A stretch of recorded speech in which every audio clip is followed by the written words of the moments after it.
It's time for Security Now. Steve Gibson is here with lots of security tales of woe, including 106 malicious Google Chrome extensions, the truth about Zoom end-to-end encryption, and then we'll talk about two massive flaws, one in more than 70 Netgear routers, the other in pretty much every IoT and embedded network device anywhere.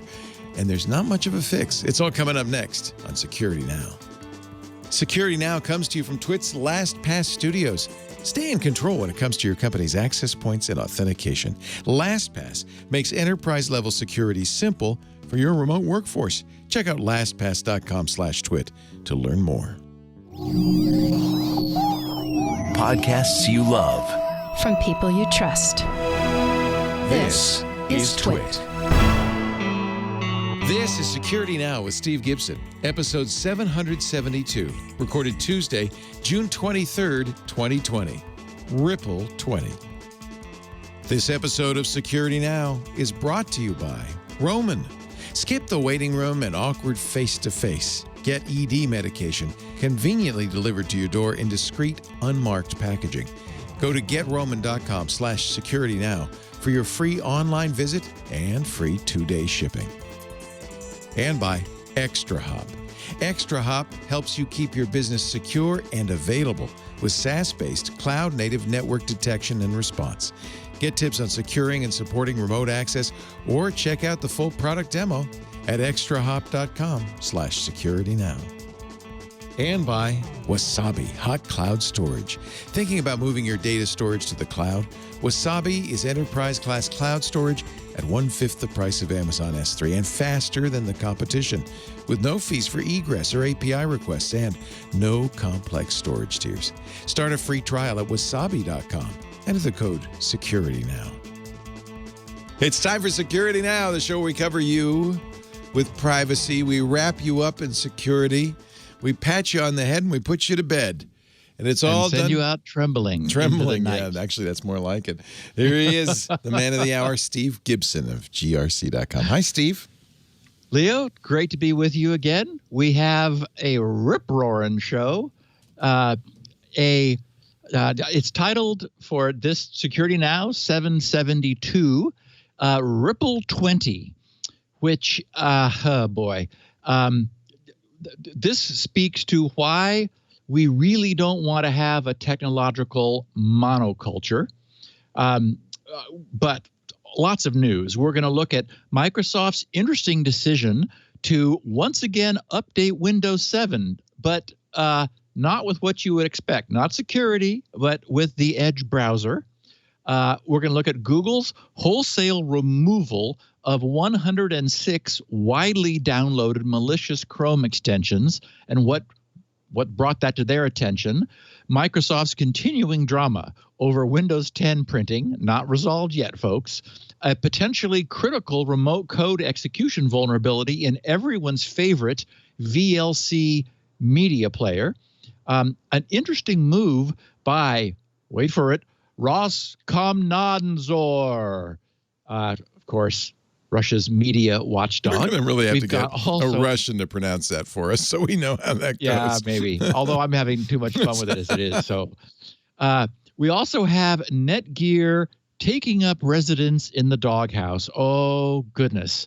Also, a new and startling record has been broken in DDoS attack size.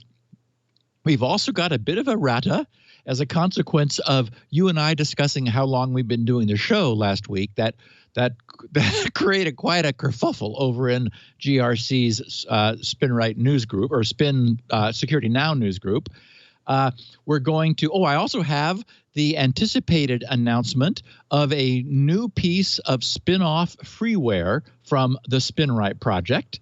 And then, time remaining, actually, no, we'll have time. We're going to examine the ripple effects, thus the name Ripple20, of the mass adoption of an embedded TCP/IP stack that is found now, 23 years since its birth, to be horribly insecure and quite widely adopted across the embedded device industry. So, yeah, and we do have sort of a unique picture of the week for those who are curious.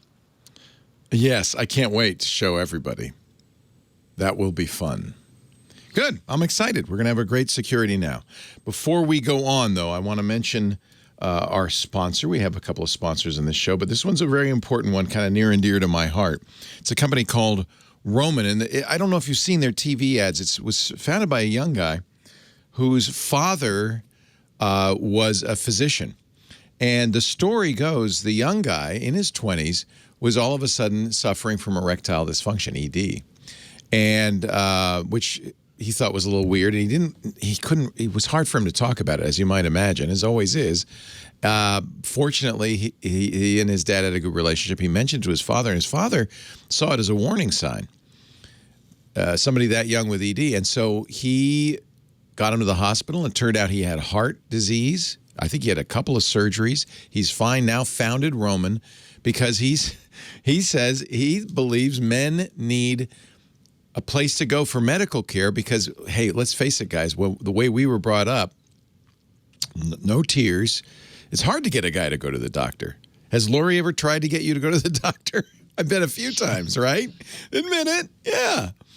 Now we have COVID-19, so that's the new excuse. Yeah, you have a good excuse now. Yeah. Right. And you know, when you're young, you know, you hurt yourself. They say, rub some dirt on it. You know, walk it off, kid. You know, don't tears. So we learned this at a young age. But it really is important to get medical attention.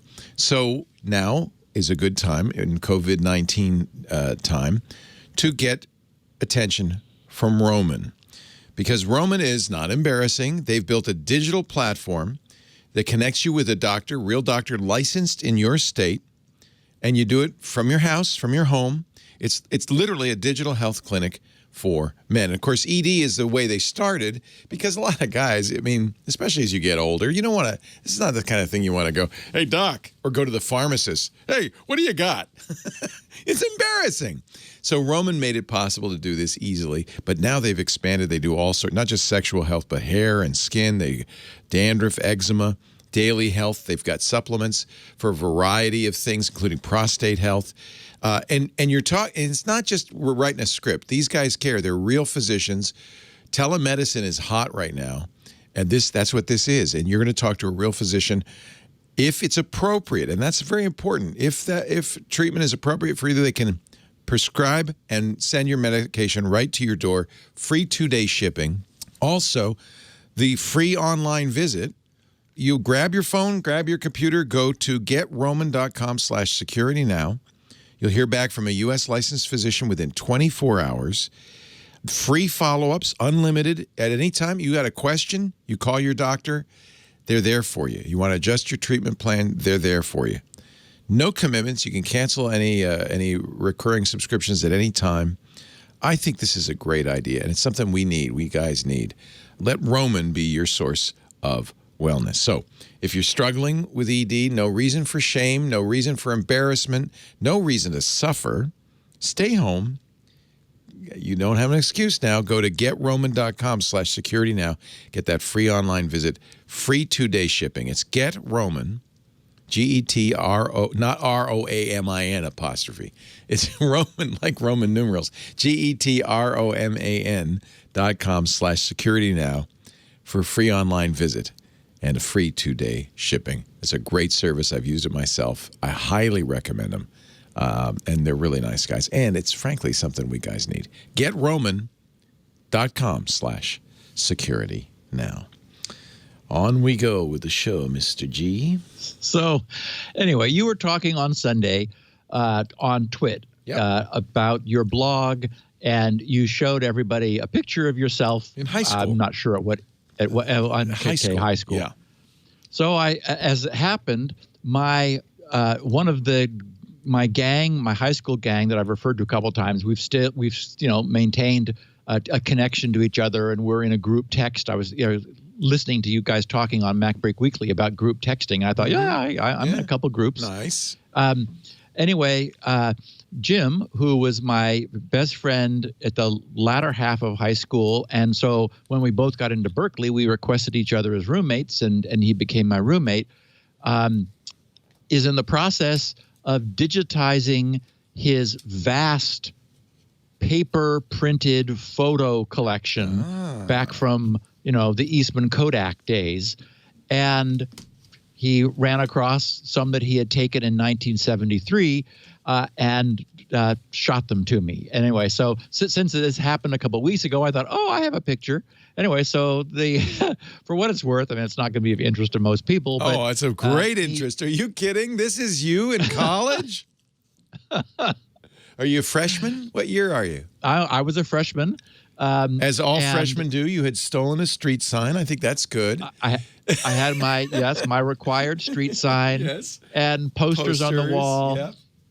And I love the out of focus in the foreground coffee pot. We know where that started. Of course, I still remember that particular coffee pot. That was a very important item in my life at the time. Great. I love it. And there is in the upper left, you can sort of I know what it is because I remember it, but I was messing around with plotters and the Xerox graphics printer.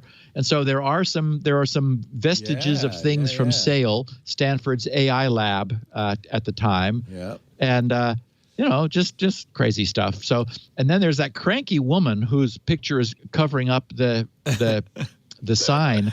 We've all seen that. I don't remember whether I took it or Jim took it, but I was messing with black and white and Ilford film at the time. It's your picture, huh?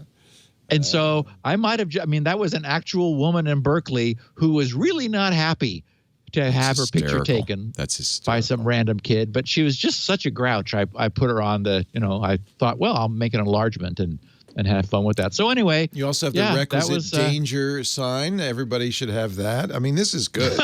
This is good. I love this. This is so classic. I know this era. What was the 71, 72, thereabouts, somewhere like that? Yeah, it was 1973 is when I graduated from high school. So it would have been toward the end of 73 that I was a freshman at Berkeley. Wow. Yep. That's anyway. Great. Thank you, Steve. Just a little you made my blast day. From the past. That's awesome. And I haven't changed a bit since then. You know what? You were actually a little chubbier then. You leaned out a little bit. I had a little bit of meat on me back in those days. But that mustache, and like that's the those same sideburns, one. Leo, they come right down and wrap around underneath my jawline there. Love them. Very impressive. I had your hair too. I had that exact hair. It's so funny. Everybody did back then. And now none of us do. Right. So starting last Wednesday, the 17th, our long dormant Windows 7 update suddenly sprang back to life as Microsoft began rolling out an important, is what it was labeled, update for their long since forgotten Win 7 64-bit systems. It's 4567409, titled, quote, Microsoft Edge update for Windows 7 for 60. I know. It's like, what?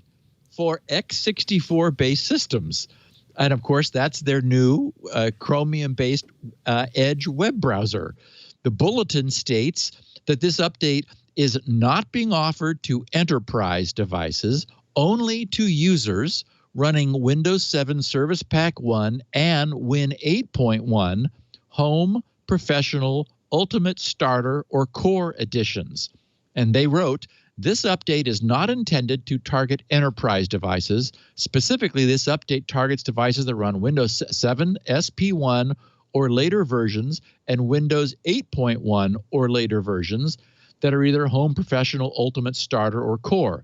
Devices that run these editions on Active Directory or Azure Active Directory domain are also excluded from this automatic update. So in other words, all like the rest of us. They said it's only available via Windows Update and not being offered as a standalone download from the Microsoft Update catalog, as opposed to, as we'll see in a minute here, some things that I wish were being offered by Windows Update but aren't. And they said after being installed, the following changes will be made. And this, again, this is unsolicited, right? Edge will be pinned to the taskbar and add a shortcut to the desktop. If the current version of Edge, if any, already has a shortcut, it will be replaced. The new Edge will not replace IE. And this update will not change the system's default URL handler. So that's nice. It's not like suddenly it pops up when you click a link if you've got Chrome or Firefox on Windows 7. But still, it's interesting.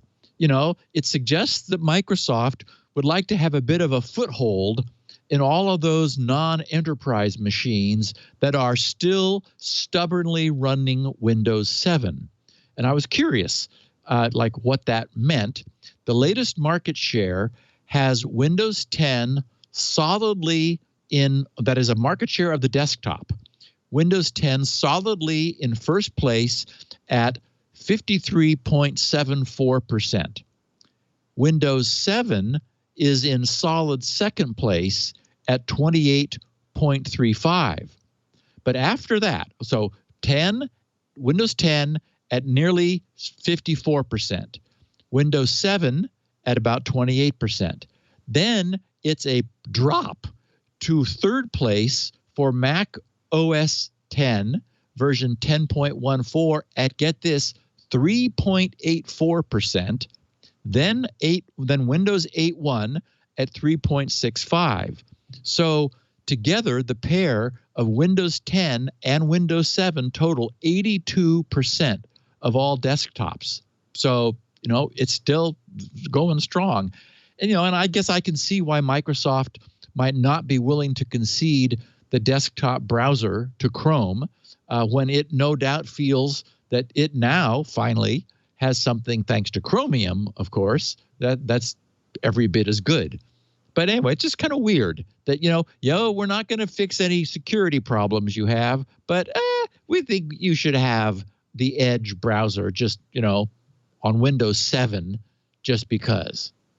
It's like, wow. Okay. Of all things to update, that's so weird. I know. I had a call this weekend on the radio show by a guy who said that happened. And I was skeptical. I thought, no, why would Microsoft do that? Doesn't that sound completely random? It's like, what? Well, they were. Yeah. And I did already, because, of the podcast, I already had Edge on my Win 7 machine that I'm sitting in front of right now. And so I didn't notice any change. I did go into it to see, if it said anything about update pending or a new version or something, but I didn't catch anything. But anyway, I thought that was just sort of curious. And certainly there are, about half as many Windows 7 now as Windows 10. So it's beginning to ebb, and you would expect that now that, security updates have once and for all finally really truly been terminated. So yeah, it's pushed people over to Windows 10, and I'm sort of making a fragile peace with it. I tried to install Windows 10 over the weekend on an old 86 machine. The very end of the work that I was doing on this new Init Disk utility, somebody managed to get it to pop up a complaint about the floppy drive not being ready on one of his systems. And I was unable to make it happen. And then he explained, no, you have to have a diskette controller on the motherboard with no disk drive, no floppy drive plugged into the controller. If it's plugged into the controller, no problem. But if it's a floppy controller that doesn't have a floppy drive on it, then to make a long story short, I fixed that and no longer does that. But in order to verify it, I had to install Windows 7 on an old machine that still had a floppy controller. Turns out that they're kind of rare now. It's easy to plug in a USB floppy drive, and most BIOS those are pretty rare too. I'm amazed you could find one. But then I wanted to try Windows 10 because I figured, well, while I'm at it, I might as well be able to boot this old x86 machine into 7 or 10. And it kept refusing to take a Windows 10 install. Finally, I cloned this x86 Windows 7 install to another drive. Then I used that installer updater thing, I can't remember the exact name for it, which runs on x86. It came up under Windows 7, said, "Hi, would you want to update to Windows 10?" And I said, "Yes," because nothing else that works. So it downloaded what it needed to and churned away for a while and rebooted a few times and finally said, "This Pentium 4 doesn't support NX. Windows 10 will not run." So I thought, oh, that's interesting. So that's, of course, the no execute bit, which was added later to the Pentium 4 than my chip, apparently. And so no go. So anyway, I'm happy with Windows 7 on that. And I'll be talking about Init Disk a little bit later. And I have no idea how I got off onto this. Well, but just to be clear, you need to do this because of SpinRite. You got to have all this legacy stuff lying around, exactly. right? That's precisely why. Right. Yeah, and the technology that I'll be talking about later is a spin-off of SpinRite because I needed an absolutely bulletproof. Well, I'll talk about it in a minute. Okay. Later. We got lots of other stuff to talk about. Google yanked 106 out of 111. Apparently 5 somehow they didn't agree with. Malicious Chrome extensions, which were found to be collecting sensitive user data. The well-named cybersecurity firm Awake Security, because that's the way you want your cybersecurity firms, identified the extensions as malicious in a report they published last Thursday, which they titled "The Internet's New Arms Dealers, Malicious Domain Registrars." And of course, you and I, how many times have we talked about the danger of DNS registrars doing the wrong thing? Domain name registrars, issuing search that they shouldn't. In this case, they explained that their report dives into the results of their multi-month investigation that uncovered a massive global surveillance campaign affecting millions of users, like 33 million. The campaign involved thousands of domains and more than 100 malicious Chrome extensions, with all the activity tying back to a single internet domain registrar, GAL, G-A-L, communication. And they have in here, they have Communi, C-O-M-M-U-N-I, GAL Limited, also known as GalCom. They said this campaign and the Chrome extensions included operations such as taking screenshots of the victim device, loading malware, reading the clipboard, and actively harvesting tokens and user input. In the wake of Awake's disclosure, Google has taken down the malicious extensions, all but 5. However, the campaign was able to avoid detection by using state-of-the-art security tools through a number of evasion schemes. So this report highlights that they said the attacker's infrastructure, including 15,160 malicious or suspicious domains, and 111 malicious or fake Chrome extensions that collectively had approximately 33 million downloads. They said that connections between the campaign and a number of traditional malware families had been seen. The methods the attacker used to avoid detection by sandboxes, endpoint detection and response systems, web proxies, and more, they also got into, and the way Awake connected the dots leading back to a single domain registrar. They said that the extensions posed as tools to improve web searches, to convert files between different formats, to perform security scans, and more. But the extensions contained code to bypass Google's Chrome Web Store security scans, thus to get into the store in the first place. Then, once downloaded, as had happened 33 million times, to take screenshots, to snag the global clipboard, to harvest authentication cookies, snag user keystrokes, including passwords. They said that they believed all the extensions were created by the same entity although the company has not yet identified who that entity is. The primary connection between all the extensions was that they sent user data back to domains that were all registered through the Galcom domain registrar. And they said that many extensions appeared to share the same graphics and code base with only slight changes. That similarity made scanning for their sibling extensions much easier.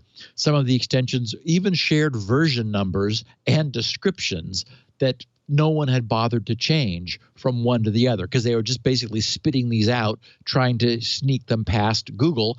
And, it had become a numbers game. So anyway, someone had gotten lazy about covering their tracks. And I have two screenshots from the Chrome Web Store of two samples. One calls itself Byte Fence Secure Web Browsing. Okay. And they all did have lots of faked user feedback, 5-star browsing extensions, the best antivirus software I have or I've ever had or something, complete nonsense.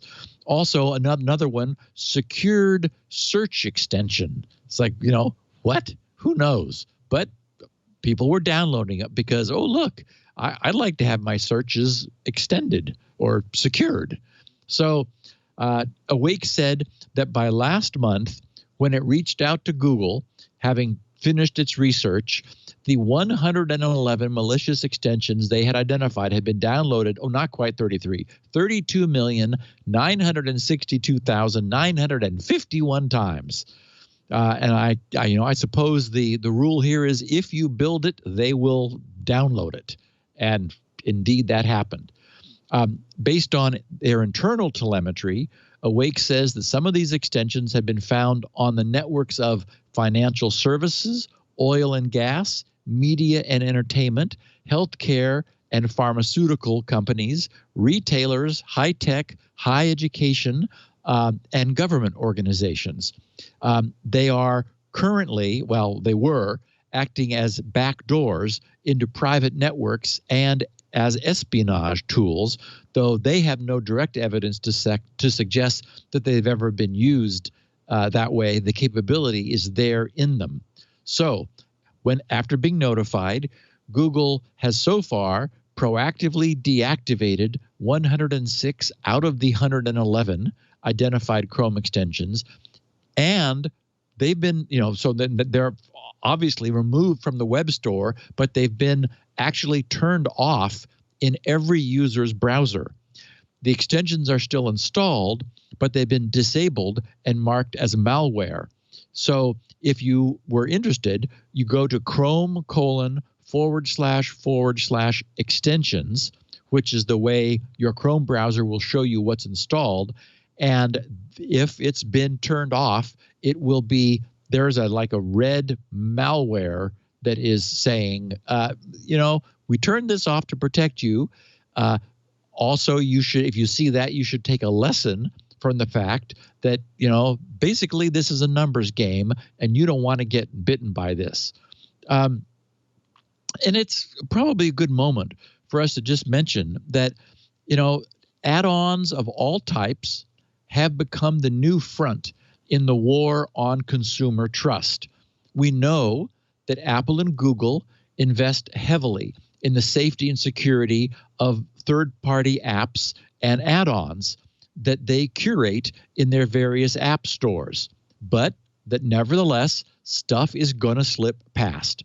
Many people choose an Android device because, as we know, they are typically less expensive, and often because of the greater user freedom that comes with a more open platform. And perhaps like your daughter, Abby, Leo, they just don't like Apple for whatever reason. So they're gonna give their money to Samsung or Google or another, hopefully major Android brand, because we know how important it is that these things get updates. But the same openness which is given to the user is also available to the apps. and the user is trusting those to be safe. So, the bottom line is with these deals where you've got add-on apps and extensions is that it is a pure numbers game. The chance that any one particular app might be malicious is probably small because, these companies are doing a good job. But every additional app or add-on which is installed increases the probability that one of the growing collection is probably malicious. So it's prudent not to let the crap accumulate in your browser with extensions or in your smartphone with add-on apps. It's useful to occasionally page through what you've downloaded and remove the things that you no longer use. Even though, Leo, I did hear you last podcast indicate that stuff. You've got things you haven't touched for years and you do not want them to be silently removed from your phone. No. But you can turn that off, so I do. That's true. Yeah. Anyway, just download stuff with caution. I have a few things. I don't download add-ons in my browser because it is the case that every time you do something like that, you're taking a slight risk, and that they do add up. Okay, Zoom's encryption story, take 3, and I'm being kind, only saying 3. Yeah. Last Wednesday, in an apparent effort to deal with his company's recent spate of confused, mixed messages regarding Zoom's actual plans for enforcing truly secure end-to-end encrypted teleconferences, Eric Yuan attempted to clean things up in a blog. Eric wrote exactly the following.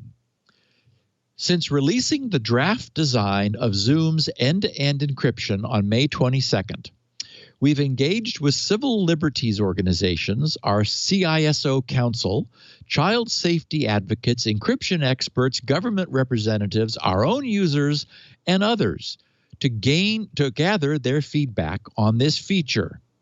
We've also explored new technologies to enable us to offer end-to-end encryption to all tiers of users. Today, Zoom released an updated end-to-end encryption design on GitHub. And I looked, and it was just like commas and dots and things were changed. No biggies.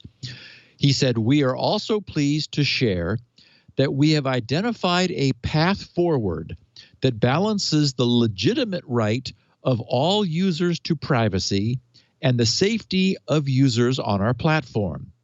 This will enable us to offer end-to-end encryption as an advanced add-on feature for all users around the globe, free and paid, while maintaining the ability to prevent and fight abuse on our platform. Yeah, there's your clause. To make this possible, free/basic users seeking access to end-to-end encryption will participate in a one-time process that will prompt the user for additional information, such as verifying a phone number via a text message. Many leading companies perform similar steps on account creation to reduce mass creation of abusive accounts. We're confident that by implementing risk-based authentication in combination with our current mix of tools, including including our report a user function, we can continue to fight and prevent abuse. Then under additional information, he said, just 4 bullet points, we plan to begin early beta of the end-to-end encryption feature in July. All Zoom users will continue to use AES 256 GCM transport encryption as the default encryption, one of the strongest encryption standards in use today. And note, that's the way they're differentiating. They're saying transport encryption as opposed to full end-to-end encryption. Right. Then they says E2EE will be an optional feature as it limits some meeting functionality, such as the ability to include traditional dial-up phone lines or voice over IP hardware conference room systems. Hosts will toggle E2E on and off on a per meeting basis. And actually, I believe they meant only on, because they have previously said it will absolutely not be turn offable once it's been turned on. Then finally, the fourth bullet point, account administrators can enable and disable end-to-end encryption at the account and group level. And he finishes, we are grateful to those who have provided their input on our E2E design, both technical and philosophical. We encourage everyone to continue to share their views throughout this complex, ongoing process. So it feels to me like, honestly, they're trying to distract everybody from the real issue, which is it really end-to-end encryption? Yes. Well, and I'm still unclear on that. What is your opinion on that? So my opinion is they have royally screwed the pooch, and no one is ever going to trust them again. So they're trying to say, and this is the Alex has sort of talked about this. I'd seen references to it. The idea being that if they can, their concern is that there's rampant abuse of encrypted teleconferences because of the abuse of anonymity, and that if they can trade enhanced security for some reduction in anonymity, that will put off the abusers who will not want to give a phone number, which is then tied to their conferencing.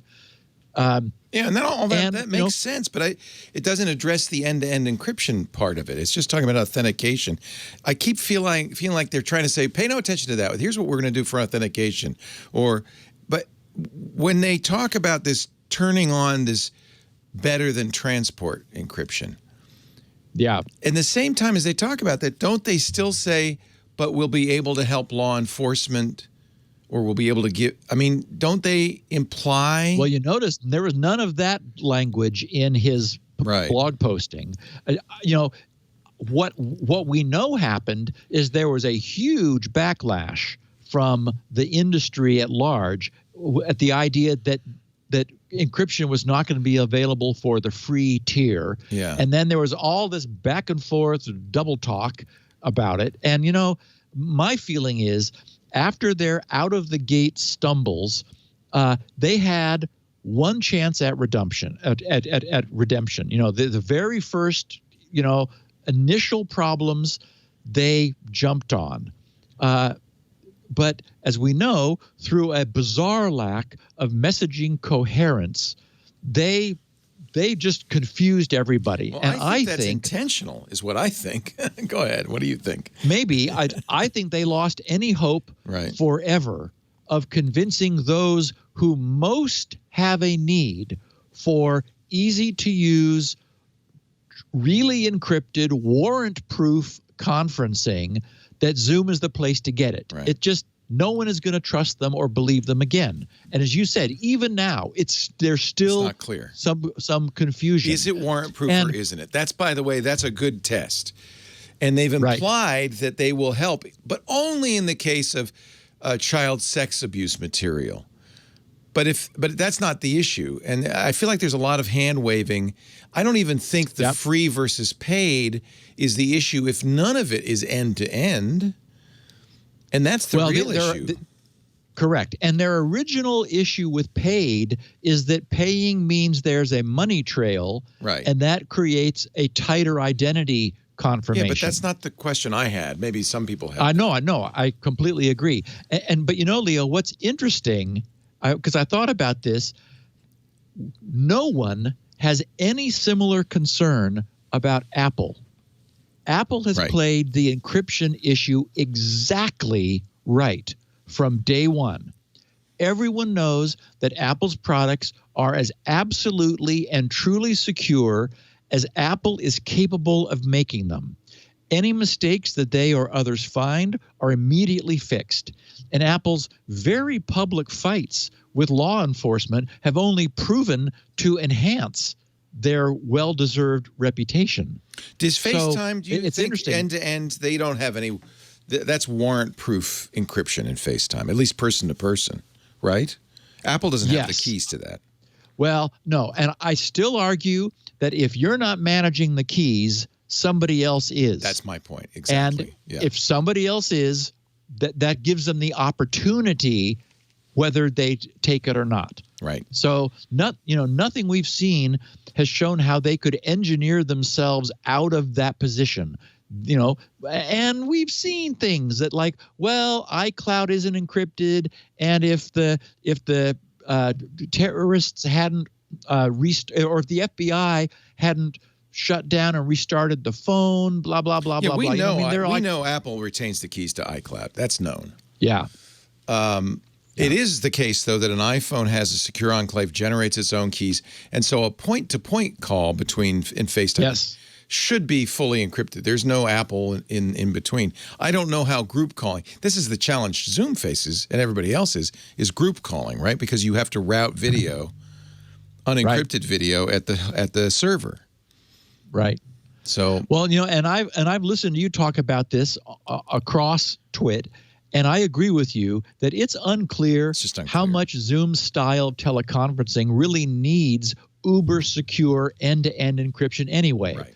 As we know, their post-COVID usage explosion is almost entirely replacing meetings, such as yoga classes who cares? And traditional classrooms. Right. They were publicly accessible and never particularly secure in the first place. But there are dissidents, there are psychotherapists and psychiatrists, there are medical doctors.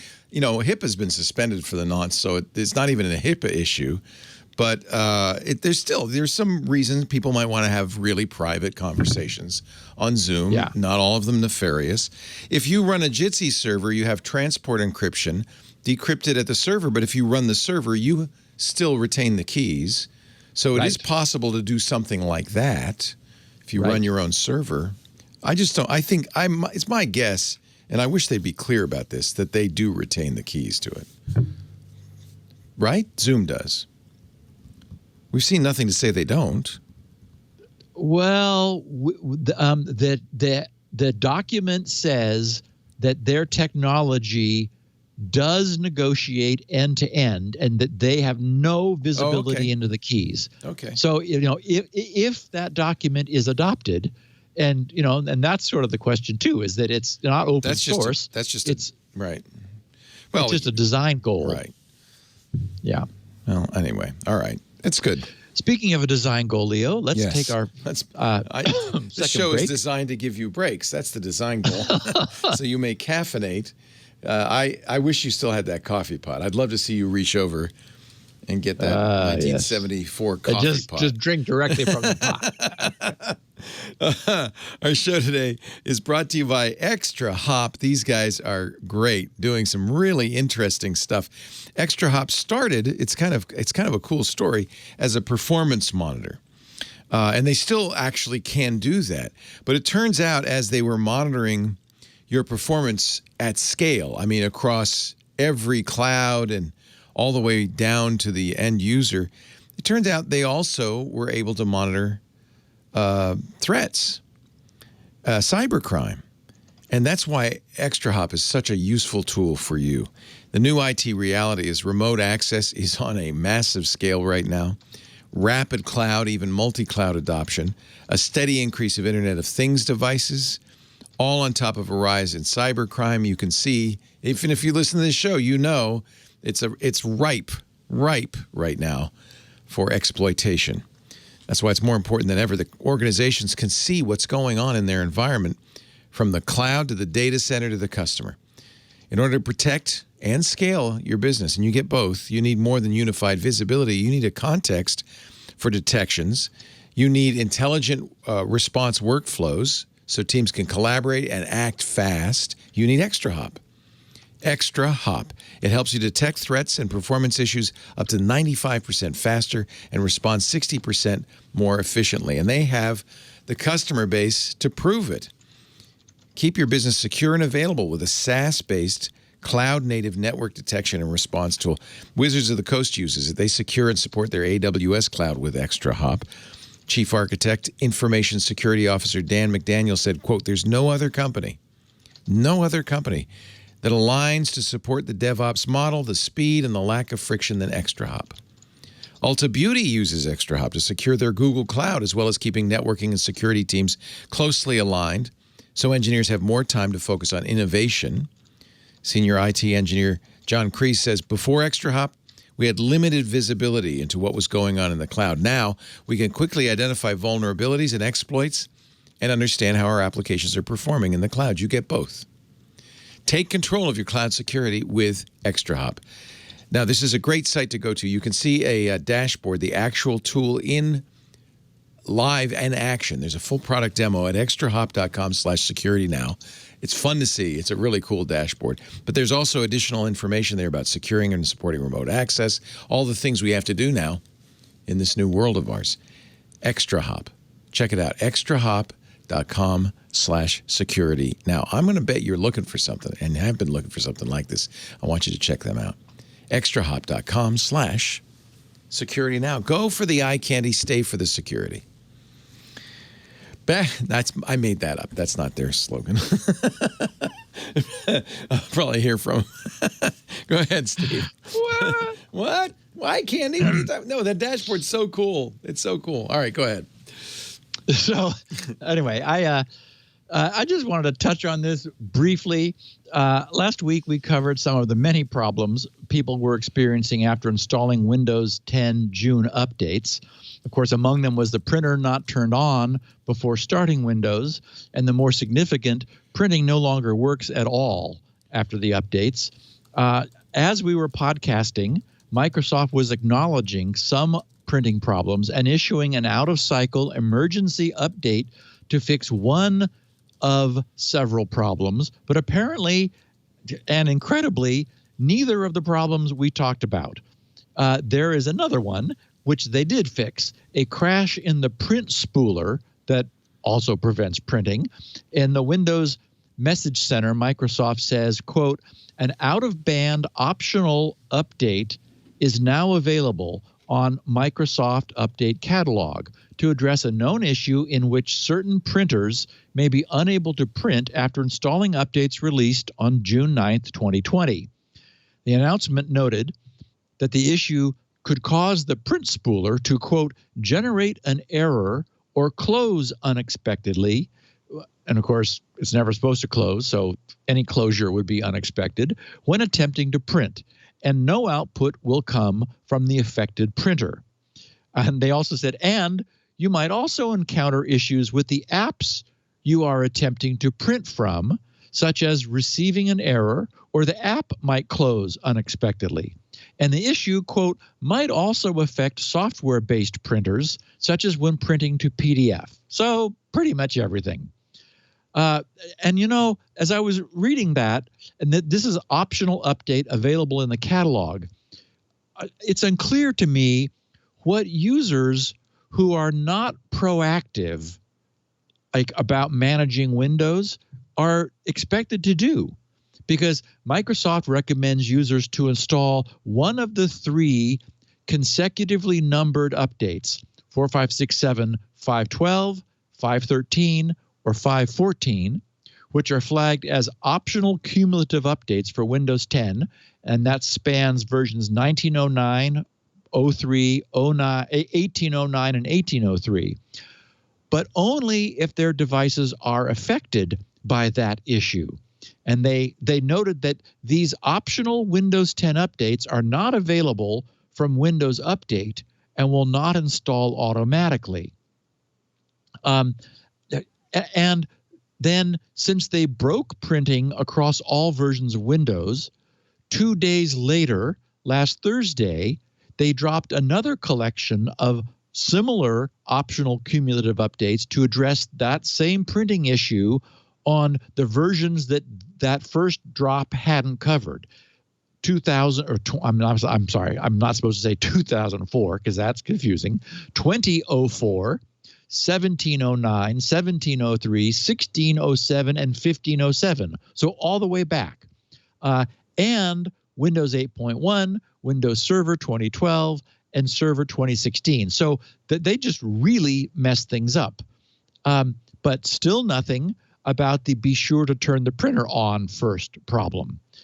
And you know, what seems to me is that these things being optional, where the affected user must go to get the fix for the breakage, is puzzling, because it sure seems to me that if Microsoft is going to automatically break somebody's Windows 10 machine, they really should also automatically fix what they've broken, especially when they've given now users no choice about whether to accept and install the forcible breakage in the first place. I don't know. It's just a little confusing at the moment. I did see some reference to them going to be changing their insider program and maybe rearranging things. I hope that, you know, they're able to get a handle on these things that they've been messing up recently. And maybe these are optional until next month. They didn't say that if you just waited until July, which, you know, is approaching, then they'll get all these fixed in the next cumulative roll up. I hope so, because otherwise less proactive users are just going to stay broken. I mentioned the VLC Media Player, or Video LAN. I've got it installed on my machines. It's a great multi-purpose media player. Version 3.0.11 fixes what they described as a severe remote code execution flaw. So worth doing. It's available now, 3.0.11, for the desktop versions, Windows, Mac, and Linux. And in addition to some random bug fixes and improvements, the main reason to update, if you are a user of VLC, is that it fixes a severe security vulnerability.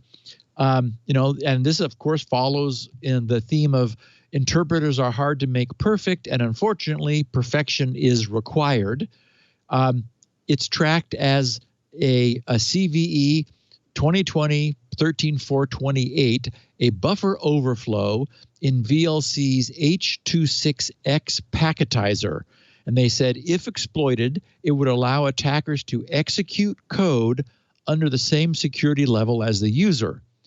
So the good news is that it's running as a client of the OS in the user's account. This, it has no reach down into the kernel.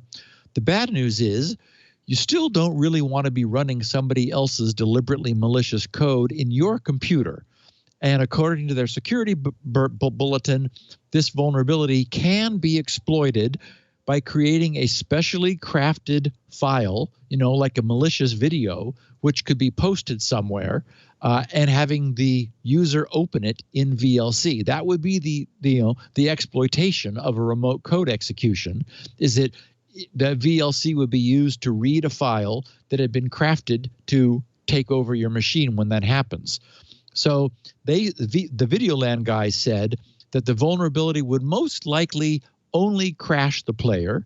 They warned that it could be used by an attacker to execute code under the security level of the user remotely. But as we know, crashes are where exploits are born. So the fact that it's a crash today doesn't mean that's all it will stay. So anyway, I would recommend anybody using VLC, just launch it. I did that last night when I saw this. I've been running 3.0.8, and immediately upon starting it, I got the news that 3.0.11 was available, and did I want to install it? So it's very quick to do, and just a heads up that's probably worth doing. Also, a puzzling update from Ross Komnanzor, which is my American pronunciation of a probably very different sounding. Just make it sound like Boris Badenoff. You'll be okay. Exactly. Ross Komnanzor.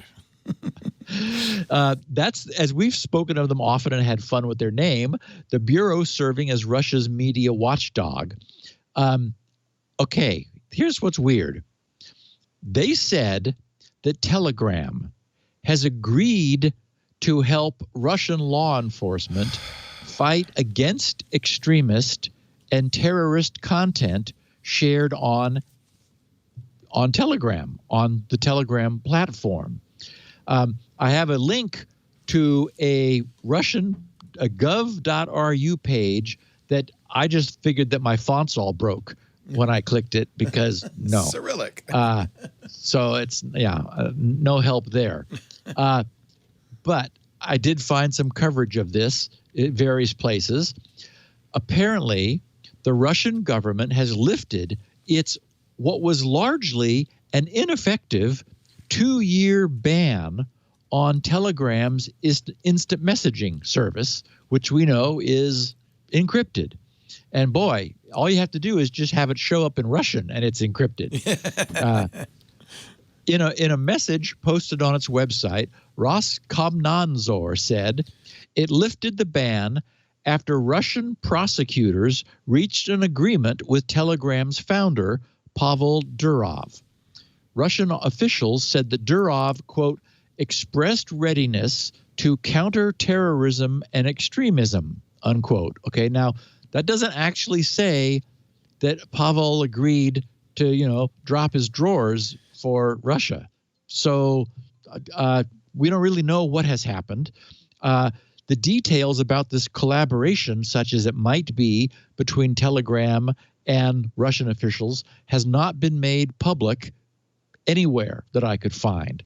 Now, to remind our users, Russia officially banned Telegram a little over 2 years ago on April 13th of 2018. That ban followed Telegram's refusal to cooperate with Russia's FSB, their Federal Security Bureau, which is their primary intelligence service. At the time, FSB investigators tried to obtain the encryption keys from Telegram to decrypt conversations between two suspects that were under investigation in the 2017 St. Petersburg metro bombing. I'm sure that Pavel said, we don't have the keys. Our system is designed end-to-end secure. Sorry, we can't help you. That wasn't the answer they were looking for.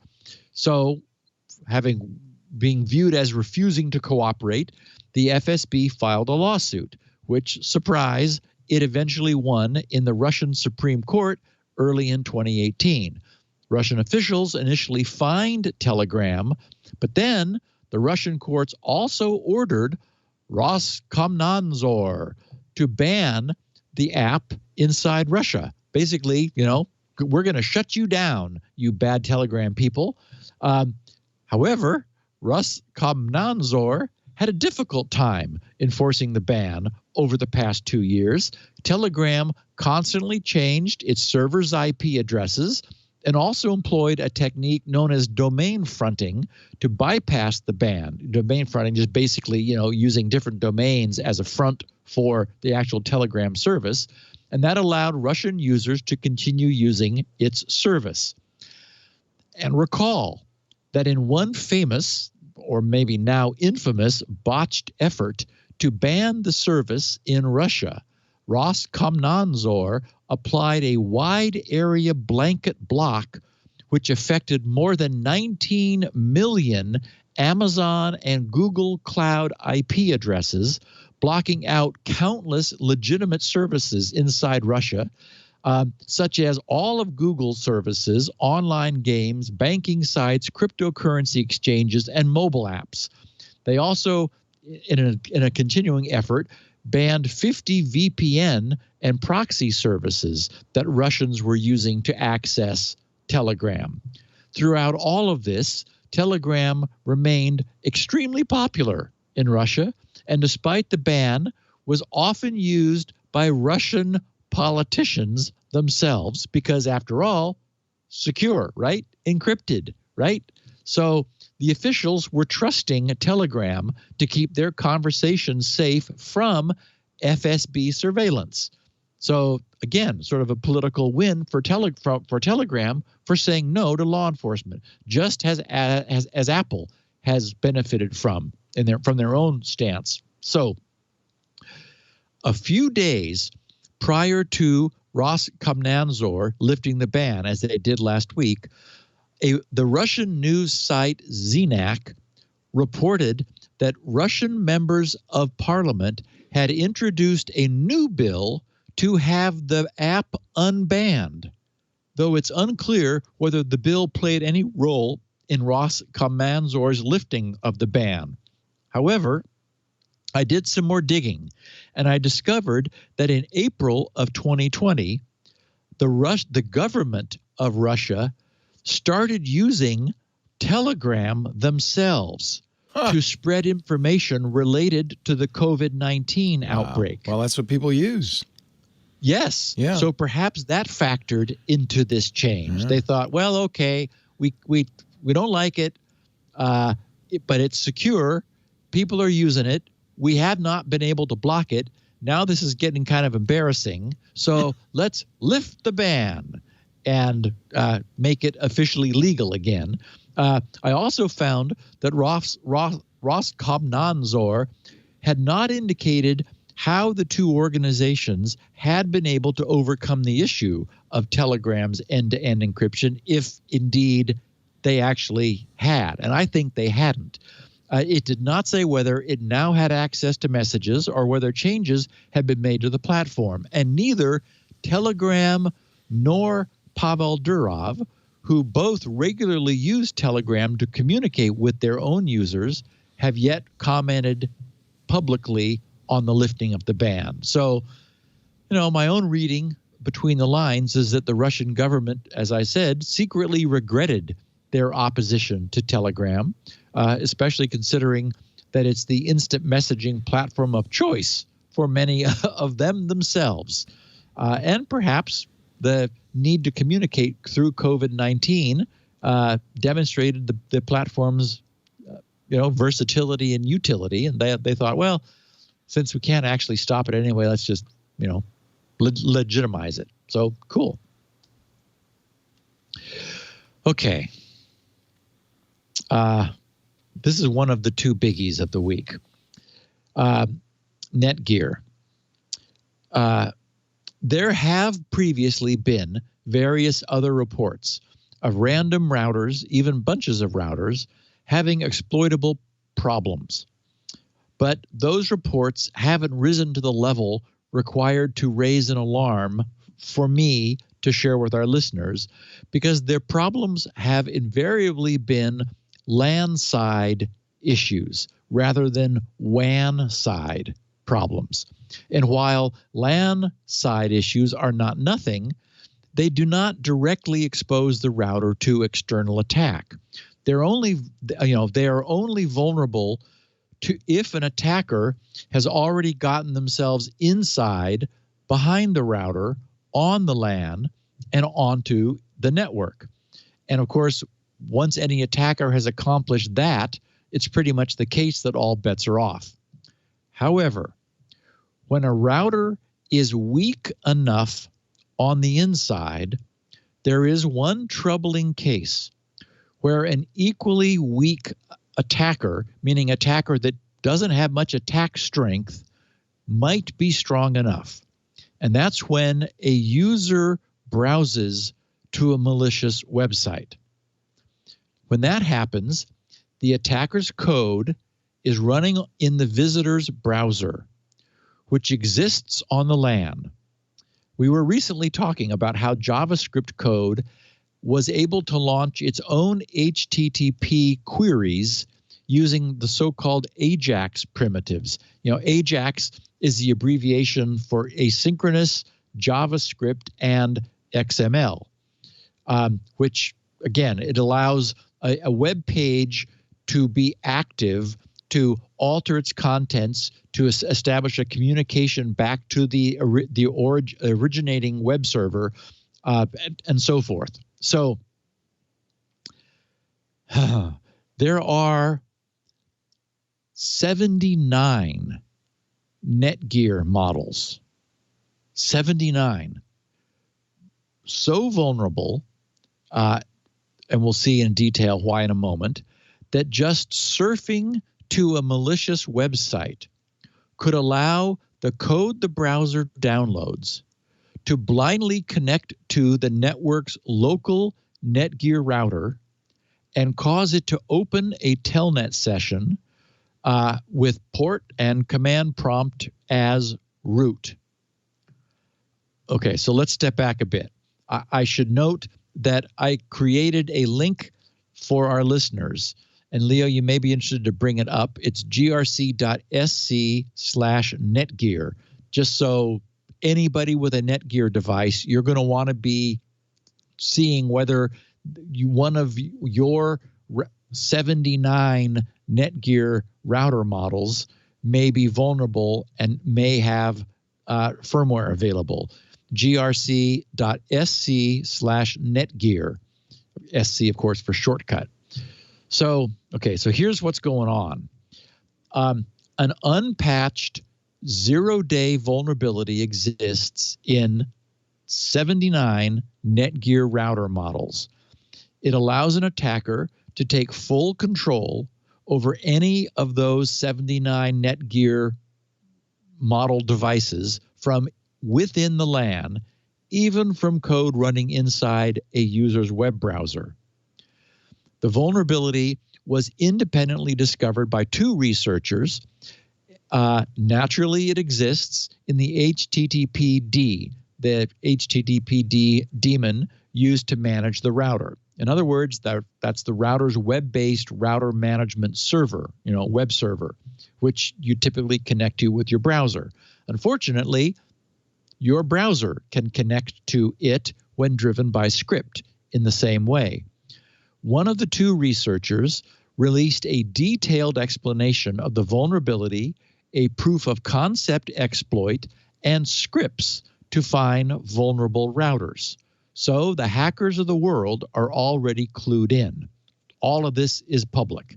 The proof of concept and the script are up on GitHub, and their detailed explanation is here in the show notes. So it is a fully detailed technical blog, and the posting is quite detailed. So I'm going to excerpt from the full posting, enough to touch on the most interesting and important highlights. It's well written, and this is a perfect look into the process of exploitation and just a classic mistake. So this guy started with the Netgear R7000. He says, after a long day of hard research, it's fun to relax, kick back, and do something easy. While modern software development processes have vastly improved the quality of commercial software as compared to 10 to 15 years ago, consumer network devices have largely been left behind. Thus, when it's time for some quick fun and a nice confidence boost, I like to analyze small office, home office, he has in parentheses, SOHO devices. This blog describes one such session of auditing the Netgear R7000 router, analyzing the resulting vulnerability and the exploit development process that followed.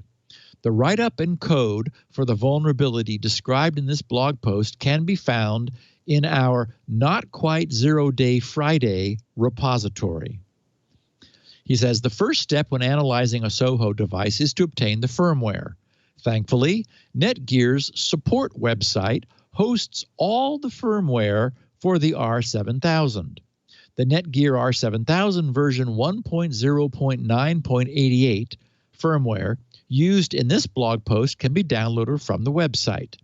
After unzipping the firmware, we'll use binwalk to extract the root file system from the firmware image. While the router may have many services worth analyzing, the web server is often the most likely to contain vulnerabilities.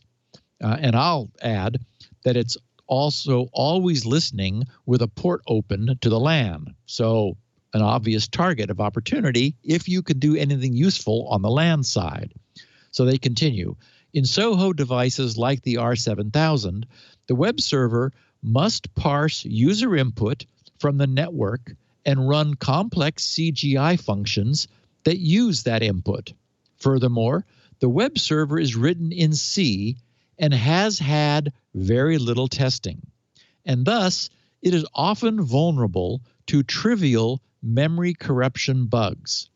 As such, he writes, I decided to start by analyzing the web server HTTPD.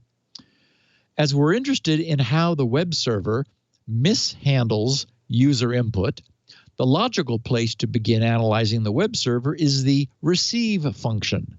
The receive, abbreviated RECV, is used to retrieve the user input from a connection. Thus, by looking at the references to the receive function in the web server, we can see where the user input begins. The web server has two helper functions which call receive, one used in the HTTP parser and one used to read the responses from dynamic DNS requests to OEMDNS.com. He says we'll focus on the former use as shown below in the hexraise decompiler. And he has a snippet of decompiled code. Of course, hexraise, remember, is the IDA, the interactive disassembler, which is the industry's longest running and very popular way of decompiling something which is only available in binary. Okay, so I'm going to go through this, but this won't take long, unfortunately. He says, after the call to read content, the receive helper function, the parser does some error checking, combines the received content with any previously received content, and then looks for the strings named M10FW upload, okay, as in firmware upload, and /R, /N, /R, /N, which of course is character return line feed, character return line feed, meaning and that's, two CRLFs is typically the way you end ASCII-based input. He says in the user input. If the user input contains these strings, that is that M10FW upload and the two CRLFs, the rest of the user input after these strings is passed to the AB checkboard ID function.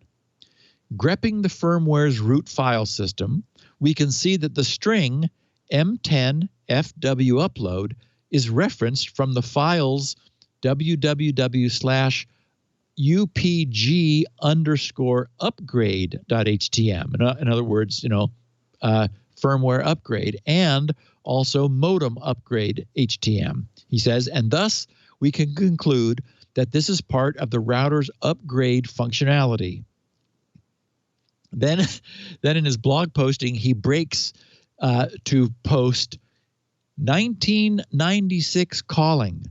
They want their vulnerability back. He says, following the user input, we next look at the AB checkboard ID function. This function, shown below, expects the user input to be the firmware file for the R7000. It parses the user input to validate the magic value, bytes 0 through 3, obtains the header size, bytes 4 through 7, and checksum, bytes 36 through 49, and then copies the header to a stack buffer. This copy, performed via the memcopy function, uses the size specified in the user input. All right, everybody, I'll say that again. The copy performed via memcopy uses the size specified in the user input. In other words, the user it is knows trivial best. Of course. to overflow the stack buffer. Unbelievable. Yeah. He says, in most modern software, this vulnerability would be unexploitable first of all, having that vulnerability is unconscionable. The idea that you're going to take the input from the input is nuts, but that's what this does. He says, modern software typically contains stack cookies, which would prevent exploitation. However, the R7000 does not use stack cookies. In fact, of all the Netgear products which share a common code base, thus the reason that 79 of them are all fall to this exploit, only, he writes, the D8500 firmware version 1.0.39.29 and the R6300 V2 firmware versions 1.0.4.12 through .20 use stack cookies. However, later versions of the D8500 and R6300 V2 stopped using stack cookies, making this vulnerability once again exploitable against all of them as well. He says this is just one more example of how Soho device security has fallen behind compared to other modern software. And he says, in addition to lacking stack cookies, the web server is also not compiled as a position-independent executable, and thus cannot take advantage of ASLR, address space layout randomization. As such, it's trivial to find what he says, he writes, a ROP gadget. Of course, that's return-oriented programming gadget, meaning the tail end of some existing routine that has a snippet of code that he wants to repurpose. He said within the HTTPD binary, such as the one shown below that will call the system with a command taken from the overflown stack. And so it's just two instructions, move RO, SP, meaning from the register 0 and the stack pointer, and then a branch if less, BL, to system, meaning it is trivial to generate to put your own command on the stack and have the system execute it. He says the exploit in Grimm's not quite zero-day Friday repository uses this gadget, this return-oriented programming gadget, to start the telnet daemon as root, listening on TCP port 8888 and not requiring a password to log in. And as the vulnerability occurs before the cross-site request forgery CSRF token is checked, this exploit can be served via a CSRF attack. If a user with a vulnerable router, that is any of those 79, browses to a malicious website, that website could exploit the user's router via the browser. He said the developed exploit, and it's all there, demonstrates this ability by serving an HTML page which sends an AJAX request containing the exploit to the target device. However, as the CSRF webpage cannot read any responses from the target server, it's not possible to remotely fingerprint the device. You could do other things to do that, like from the web page, establish a communication with the web browser, get the version number, and so forth. Anyway, he says, so the attacker must know the model and version that they're exploiting. These guys didn't want to, build a full-blown, seriously deadly proof of concept because it would be immediately weaponized by bad guys. They said many Soho devices share a common software base, especially among devices created by the same manufacturer. As such, a vulnerability in one device can normally be found in similar devices by the same manufacturer. In this case, he writes, was able to identify 79 different Netgear devices and 758 firmware images that included a vulnerable copy of the web server. This vulnerability affects firmware as early as 2007. That was the WGT 624 v4 version 2.0.6. Given the large number of firmware images, manually finding the appropriate gadgets is infeasible. Rather, this is a good opportunity to automate gadget detection. And he goes on to do that. But anyway, everybody gets the idea. He notes at the end of his post that on June 15th, so what, Monday before last, Vietnam's ZDI group, the Zero Day Initiative, published an advisory by Darkness from VNPT ISC, that's the Vietnam ZDI, on this vulnerability. That's the other guy, that's the other group that independently discovered this. Adam's Grimm group discovered the issue independently and reported the vulnerability directly to Netgear on May 7th of this year. So what, a little over like a month and a half ago. So obviously, anyone owning and using a Netgear router of any model should start checking in with Netgear for news of new firmware for their particular router. Through this, I've been assuming that no one would be crazy enough to have enabled web-based remote administration on their router's WAN interface. It is an option. It is, thank goodness, disabled by default, so somebody would have to turn it on purpose. If by any chance you have done that for some reason, immediately turn it off or update your firmware. But really, having a web browser on the WAN interface, as this exact problem demonstrates, is crazy. This is a zero authentication attack on an extremely insecure web server. You do not want that facing the public internet. At the time of this podcast, Netgear had only addressed the problem for 8 of their 79 vulnerable router models. Their advisory was first published last Thursday, the 18th, and they have since updated it 3 times as they prepare and release additional firmware updates. I'm quite certain this is a nightmare for them, and they're doing everything as quickly as possible to get the firmware fixed and released.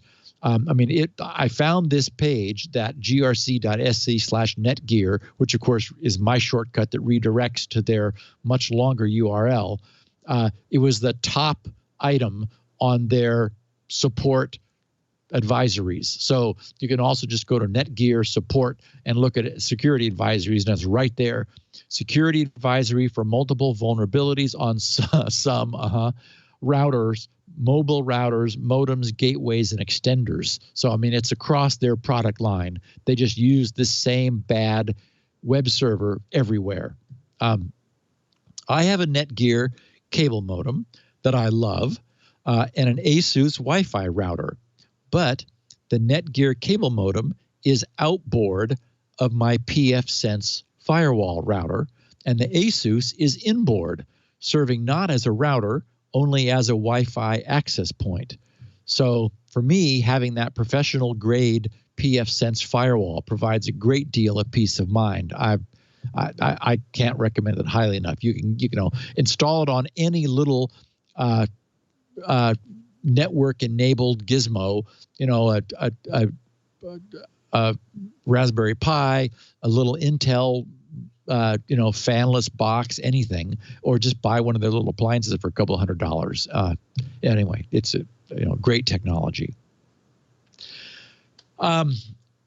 Meanwhile, DDoS is alive and well and growing. We haven't touched on DDoS attacks much recently because there hasn't been much news. But breaking a record is always newsworthy. And the record for the largest sustained DDoS attack was recently broken. The second highest previous record was set at a whopping 1.3 terabits per second. That's 1.3 trillion bits per second. 1.3 thousand billion bits per second, which hit GitHub back in February of 2018. That was topped a month later by the second current, what had been the record holder since, at 1.7 terabits per second, which was aimed at NetScout in March of 2018. Both NetScout and GitHub, both of those attacks abused internet-exposed memcached servers to achieve their massive bandwidths. But now, although they didn't advertise it at the time, in an incident quietly disclosed in its AWS Shield Threat Landscape report, Amazon's AWS service disclosed that they had successfully mitigated the largest ever DDoS recorded, weighing in at 2.3 terabits per second. 2.3 thousand billion bits per second. They did not disclose the intended target, but they did indicate that the attack was carried out using hijacked CLDAP servers, resulting in 3 days of elevated threat for its AWS Shield staff. CLDAP, which is Connectionless Lightweight Directory Access Protocol, which is an alternative to the older LDAP protocol, which is used to search, connect, and modify internet shared directories. It's been abused for DDoS attacks since late 2016. And CLDAP servers are known to be able to amplify DDoS traffic by 56 to 70 times its initial size, making it a highly sought-after protocol and also a common option provided and used by DDoS for hire services. Attacks this large, 2.3 terabits, are fortunately still quite rare. And they surprise those running attack mitigation services. There are far more, much smaller attacks happening pretty much continuously. Cloudflare, who mitigated a 550 gig per second attack during the first quarter of 2020, noted that 92% of all the DDoS attacks they mitigate, that is Cloudflare, or mitigated during the same first quarter of 2020, were under 10 gig of gigabits per second, 92. So in other words, only 8% topped 10 gigabits per second.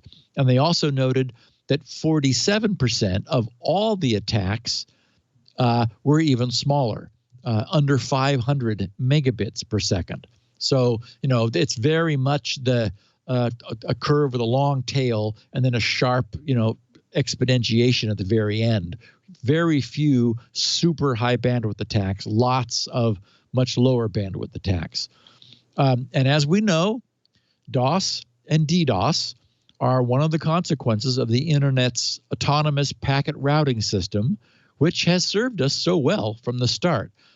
As long as it's possible to query a remotely located public server with a UDP packet that does not require TCP's round trip, and if the query's source IP can be spoofed without being blocked on its way out onto the public internet, and if the remote server's reply to the query is much larger than the query itself, amplified DDoS spoofing attacks are going to be a feature of our global Internet of Networks until we eliminate some of those conditions for that kind of attack. And Leo, last break, then we've got errata and it's a little bit of SpinRite news, and then we're going to talk about ripples in the space-time continuum. Okay, deal. Ripples in the space-time. Wow, this is getting heavy.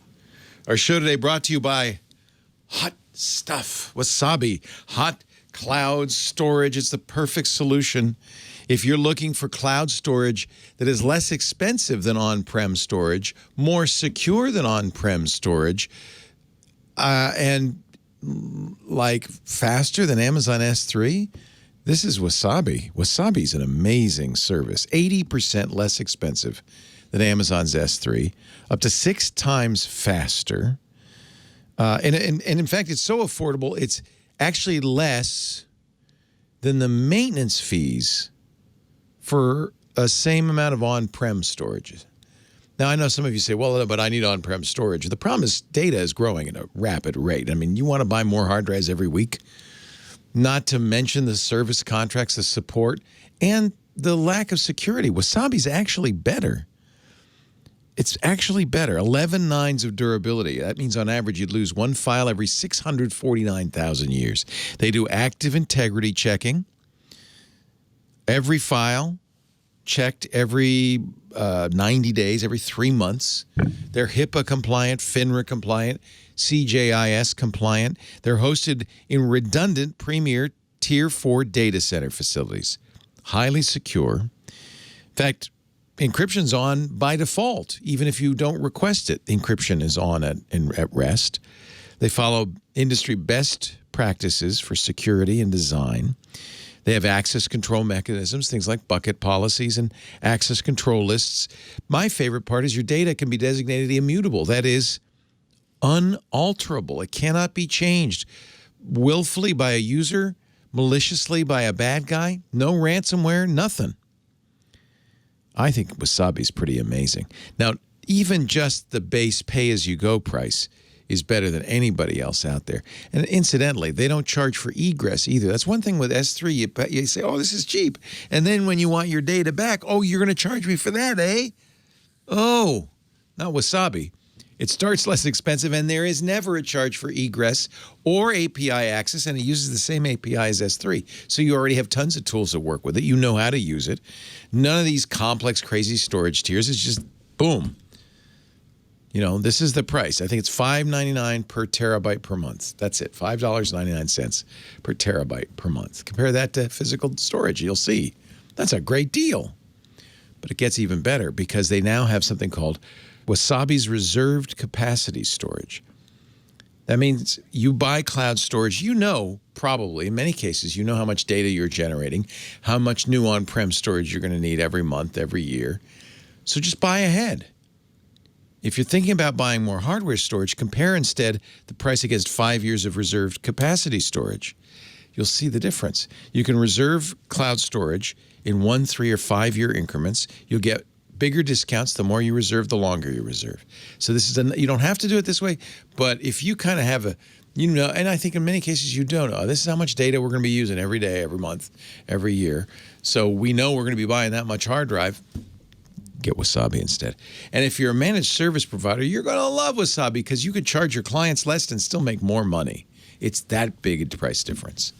The only problem with Wasabi, it ain't Amazon, Google, or Microsoft. And the boss is going to say, who are these Wasabi guys? I never heard of them. But tell the boss. Say, look, it's less expensive, it's faster, it's more durable, it's going to save us money.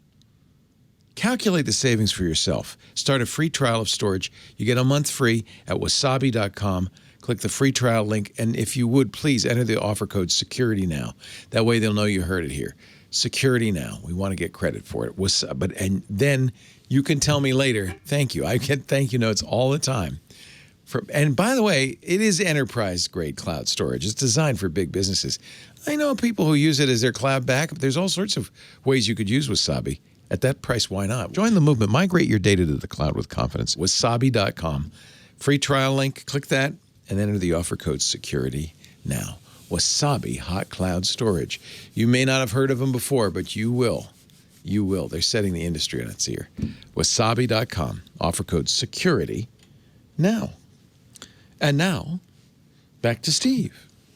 So, a piece of errata. We don't often have much. I titled this, My How Time Flies. And as I mentioned at the top of the show, Leo, our off-the-cuff and inaccurate discussion of how long we've been at this podcast generated some conversation over in GRC's Security Now news group, the upshot of which was someone named Rob Allen summarizing our current position quite succinctly. Rob wrote, "We are currently in the 15th season, or year 15 of the show, though it has only been 14 years and 10 months since August 18th, 2005. On August 17th, the show will have been on the air for 15 full years, making August 11th the final episode of year/season 15. Season/year 16 will start August 18th, 2020, with episode 780. So we're at 772. So 8 episodes from now, we will be beginning year 16 of this podcast. So there we have it. We've been almost 15 years. And the gang over in the news group mentioned Time and Date, A-N-D, timeanddate.com, which is a pretty slick site for performing various sorts of time and date math. I did a quick computation about when our final podcast would occur. Oh. Since we're at I thought that would be interesting. So since we're at 772 and we run out of digits, of course, at 999, that's 227 remaining podcasts. So at one podcast per week, that's 1,589 days, which is 4.35 years. But since we'll have some holiday best of, that'll extend that number by another 4 weeks, since we'll cross 4 holiday events. So it's really around 1,617 days from now. I've dropped that number into timeanddate.com, launching from today, what is 1,617 days from now. And that places our final 999th podcast at Tuesday, November 26th, 2024. Perfect. Which really isn't that far away, you know. No, shut up. 2024. We're going to be there in no time. Damn it. No. Can we go just to the end of the year? How about that? We'll do a holiday episode. Give me a couple extra. No, all right. I don't know how we'll number them, Leo. We don't have to give them a number. A, B, A, B, and C. Let's just $9.99, A, B, and C. That's it. Actually, we could do -3, -2, -1, and 0. We've never done the 0. You can't really do a podcast that doesn't start at 0. Oh, we could do 0, 0, 0, and 0, 0, 0, because I do have 3 digits. You see? So that could work. Yeah, that's pretty good. It'll also be does sort of fudge the ending. It makes it a 20 soft. years of TWiT. Yeah, it's good. Yeah. Well, it's up to you. I don't. TWiT's going to reach its 1,000th right about then as well. So that will be intriguing to see what happens after we go to. So I do have a piece of freeware to announce, which I think our listeners may find useful. It's Windows, even though it's got some DOS connection. It's called Init Disk, INIT-DISK. You could Google GRC space Init Disk. It already turns up. Or it is under GRC's main menu under freeware utilities. Or you can just go to grc.com/initdisk. The backstory is that to aid the forthcoming testing of SpinRight's new technologies, we needed a simple way to prepare a bootable USB drive. And because I always start from scratch at the beginning from bare metal, and then build up from there, we wound up with a uniquely capable new utility. During our testing, a number of those who were testing found that USB thumb drives they had long believed to have died and to be dead were immediately brought back to life by Init Disk. Again, it's, I wrote it, it's all in assembler. It's from scratch. I wanted to, basically take complete ownership of create a really robust formatting utility for removable USB.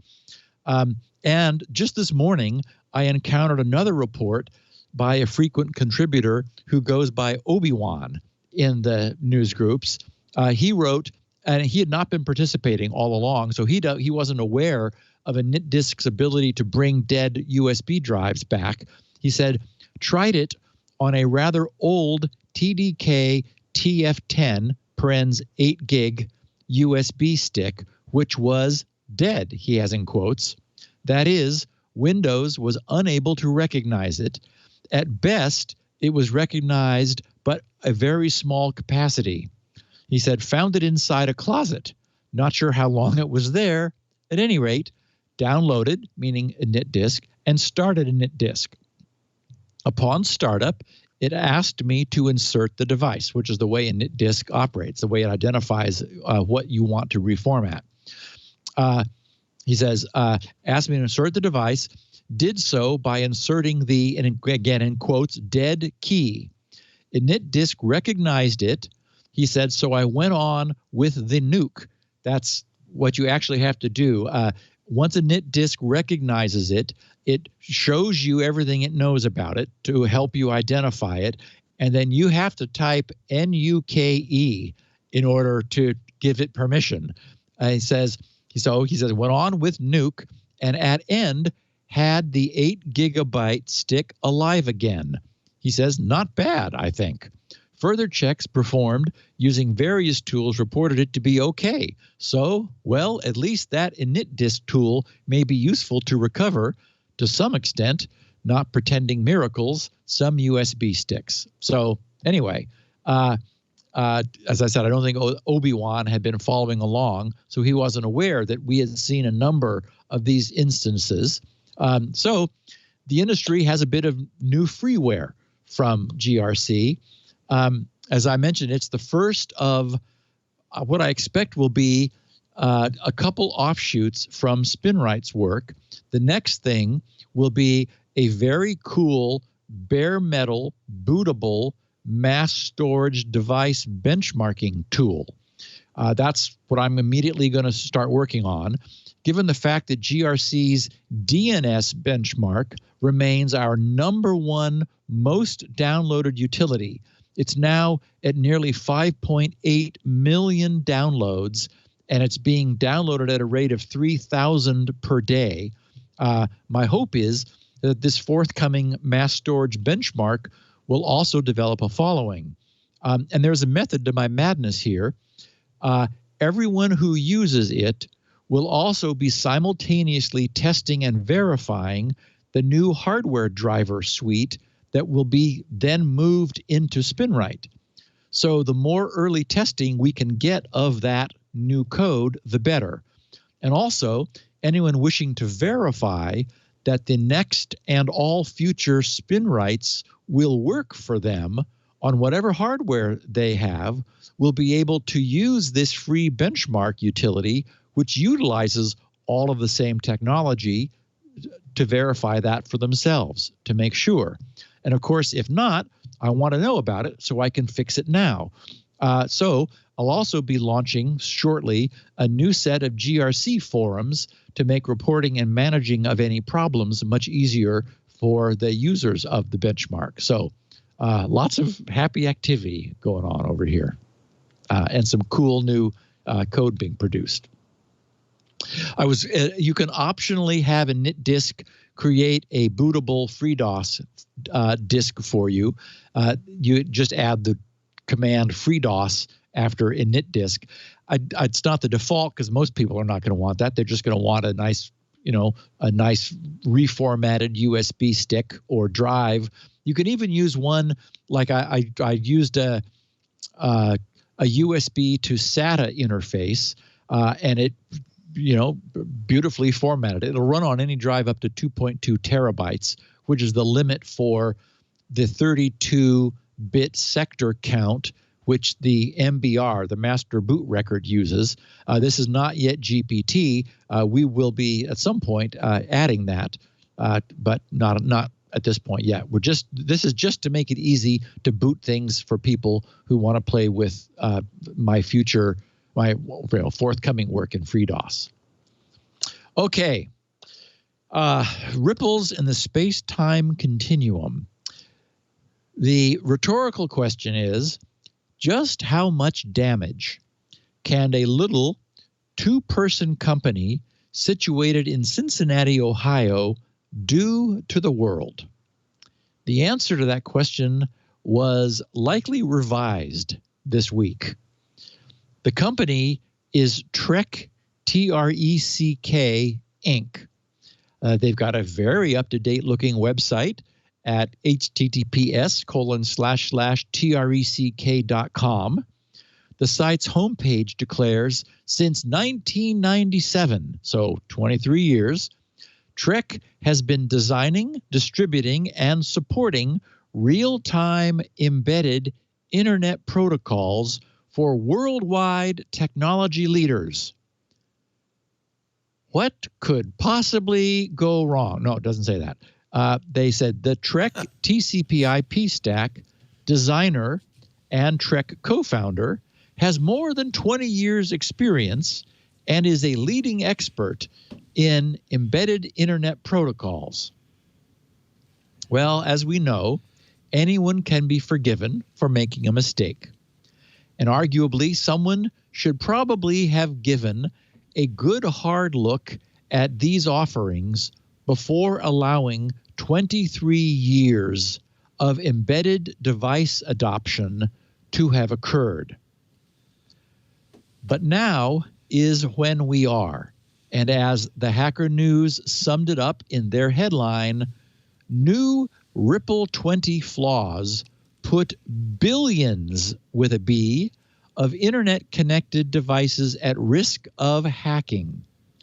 The Hacker News wrote at the top of their coverage, dubbed Ripple20, the set of 19 vulnerabilities resides in a low-level TCP/IP software library developed by Trek, which, if weaponized, could let remote attackers gain complete control over targeted devices without requiring any user interaction.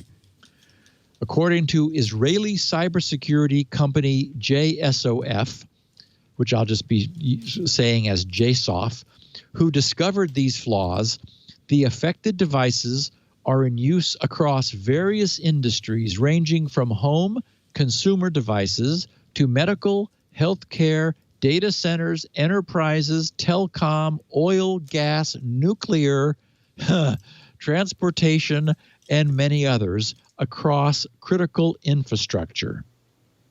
So switching to JSOF's summary and to get some additional details, they said the JSOF Research Lab has discovered a series of zero-day vulnerabilities in a widely used low-level TCP/IP software library developed by Trek Inc.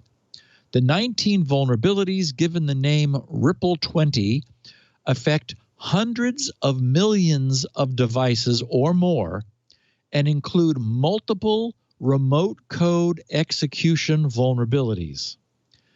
The risks inherent in this situation are high. Just a few examples, they say. Data could be stolen from a printer. An infusion pump's behavior could be changed. Or industrial control devices could be made to malfunction. An attacker could hide malicious code within embedded devices for years. One of the vulnerabilities could enable entry from outside into the network boundaries, and this is only, they said, a small taste of potential risks. The interesting thing about Ripple20, they wrote, is the incredible extent of its impact, magnified by the supply chain factor. The widespread dissemination of the software library and its internal vulnerabilities was a natural consequence of the supply chain's ripple effect. A single vulnerable component, though it may be relatively small in and of itself, can ripple outward to impact a wide range of industries, applications, companies, and people. Ripple20 reached critical IoT devices from a wide range of fields, involving a diverse group of vendors. Affected vendors range from one-person boutique shops to Fortune 500 multinational corporations, including Cisco, HP, EMC, GE, Broadcom, NVIDIA, Schneider Electric, Intel, Rockwell Automation, Caterpillar, Baxter, as well as many other major international vendors suspected of being vulnerable in medical, transportation, industrial control, enterprise, energy, oil and gas, telecom, retail, and commerce, and other industries. They said Ripple20 is a set of vulnerabilities found on the TREC TCP/IP stack. 4 of the Ripple20 vulnerabilities are rated critical, with CVSS scores over 9 and enabling remote code execution. One of the critical vulnerabilities is in the DNS protocol, and may potentially be exploitable by a sophisticated hacker over the internet from outside the network boundaries, even on devices that are not connected to the internet. A second white paper to be released, because I looked at their first white paper, to be released following Black Hat USA 2020. So this is again a pre-Black Hat presentation announcement. Will be detailing the exploitation of CVE 2020-11901, a DNS vulnerability on a Schneider Electric ACP UPS device. They turn it off remotely with no authentication required. The other 15 vulnerabilities are in ranging degrees of severity, with CVSS scores ranging from 3.1 up to 8.2, and effects ranging from denial of service of the device to potential remote code execution. Most of the vulnerabilities are true 0 days, with 4 of them having been closed over the years as part of routine code changes, but remained open in some of the affected devices. 3 were lower severity, 1 was higher. Many of the vulnerabilities have several variants due to the stack configurability, that is the TCP/IP stack configurability, which things were included and which were not, and code changes over the years. Ripple20 are the only vulnerabilities reported in, as far as we know. In other words, nobody ever looked before, except for some general logical vulnerabilities referenced in the past, which pertain to many stack implementations and usually had to do with RFC misinterpretations or deprecated RFCs. So just, standards spec things. They said Ripple20 vulnerabilities are unique, both in their widespread effect and impact due to supply chain effect, and being vulnerabilities allowing attackers to bypass NAT and firewalls and take control of devices undetected with no user interaction required. This is due to the vulnerabilities being in a low-level TCP/IP stack, meaning also in the kernel, and the fact that for many of the vulnerabilities, the packets sent are very similar to valid packets, or in some cases are completely valid. And in fact, I looked at the first white paper where they fragment a DNS packet, and it's completely valid, but it causes a buffer overflow that allows you to inject your own code into any of these devices. This enables, they wrote, the attack to pass as legitimate traffic, because it is. So to give some sense for what has just happened, I have the top 6 vulnerabilities with the highest severities rated from 10 down to 9.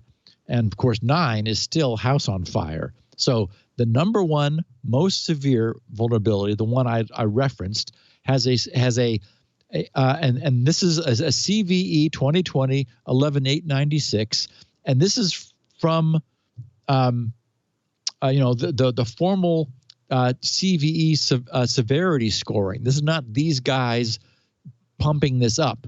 This has a severity score of 10.0, right, on a scale of 1 to 10.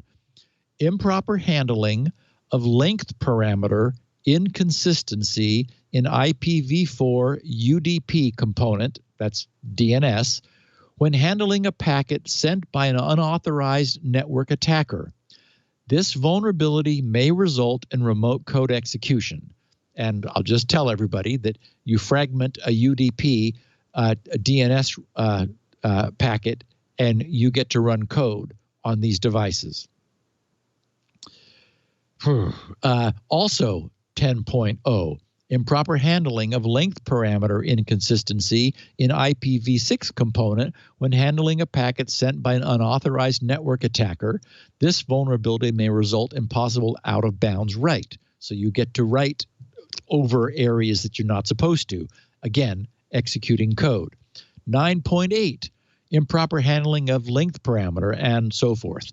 Anyway, there's 19 of these, and anytime you see improper handling of length parameter, it's very much like the problem we just talked about in the web server in the 79 Netgear firmware instances, where you're able to provide the length. It is the case that reassembly of fragmented packets is fraught with problems. I don't know why, but it is in the old days, that was a constant source of errors. And these guys at Trek made the errors. And unfortunately, their code has been widely adopted. It's written in C. They advertise that it runs on everything, any microprocessor, any embedded platform, with or without an underlying operating system, on an RTOS or not. I mean, it's like everybody's answer. And it's probably affordable, so it got widely adopted. And now billions of devices have it, and as will be detailed at Black Hat, further detailed, are insecure. JSOF attempted to be as responsible as possible. They said that their disclosure had been postponed twice as pleas for more time came from some of the many vendors that they were able to determine were affected. And of course, they have limited surveillance abilities, with some of the vendors voicing COVID-19 related delays for the reason they weren't able to act more quickly. So out of consideration for those companies, the time period was extended from 90 to over 120 days. And even so, some of the participating companies became, they wrote, difficult to deal with as they made extra demands, and some, from their perspective, seemed much more concerned with their brand's image than with patching the vulnerabilities. In other words, they wanted to be, not mentioned as being, like they were a company or their stuff was vulnerable. So we know today that hundreds of millions, in the best case, of affected devices scattered all across the globe will almost certainly never receive security patch updates to address these critical Ripple20 vulnerabilities. We are truly in, probably looking to into the future, a world of hurt. And in some despair and not knowing what else to recommend, ICS CERT recommended consumers and organizations, they had 2 bullet points: minimize network exposure for all control system devices and or systems, and ensure that they are not accessible from the internet. Unfortunately, their job may be to be accessible from the internet. Locate control systems, networks, and remote devices behind firewalls. Unfortunately, that won't be effective, and isolate them from the business network. And then they said, besides this, it's also advised to use virtual private networks for securely connecting your devices to cloud-based services over that network, which again, may not be at all practical due to the embedded nature of these things. So, we talked last week about the dangers inherent in having a technological monoculture. At that point, we were talking about Chromium and the Blaze browser, I think. And of course, they'd switched to Chromium too. Here, we have a highly defective, very vulnerable TCP/IP networking library that has been on the market for more than 20 years, more than 2 decades. It is riddled with just discovered critical vulnerabilities of varying degrees of severity from 10.0, many of them, down. And there is just no way to update most of the affected devices. For those that are recently released, that are still in a maintenance contract or a maintenance loop, maybe they've got self-updating facilities, but lots of embedded things don't. We have said till we're blue in the face how crucial it is that anything that is connecting these days have a means of updating itself, because that's the only way to get the job done. And most users will, who are not listening to this podcast, will never even be aware that anything like this has happened. And even those of us who are privy to this podcast may not know what TCP/IP stack random embedded things have. Do our netcams have that? Maybe, probably, maybe not. Who knows? I mean, this is an internal library compiled into the ROM in these devices. They may not even be updatable at that level. And yet, all of these networks and the network security we're all depending upon has arguably just taken probably a noticeable hit. And you can absolutely bet that state level and other hackers for hire are rubbing their hands together. And I'm sure that lists of affected hardware is being assembled at the moment. And it may be that people will just send test pings or test UDP, fragmented UDP at stuff and see if it crashes. If it does, it's probably got this Trek firmware down in its internals. It's the internet is already a target-rich environment, and it just got a whole lot richer. It's interesting that a number of these vulnerabilities are mishandling of length variables, yes. And others are not sanitizing input. It's almost the same problem as with the Netgears. Yep, classic. How did this go undetected for so long?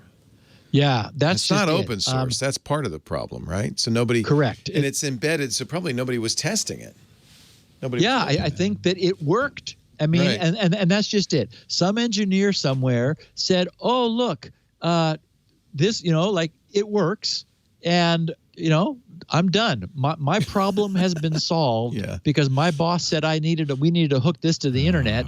So, yay! Golly, just amazing! Yeah. Wow. Yeah.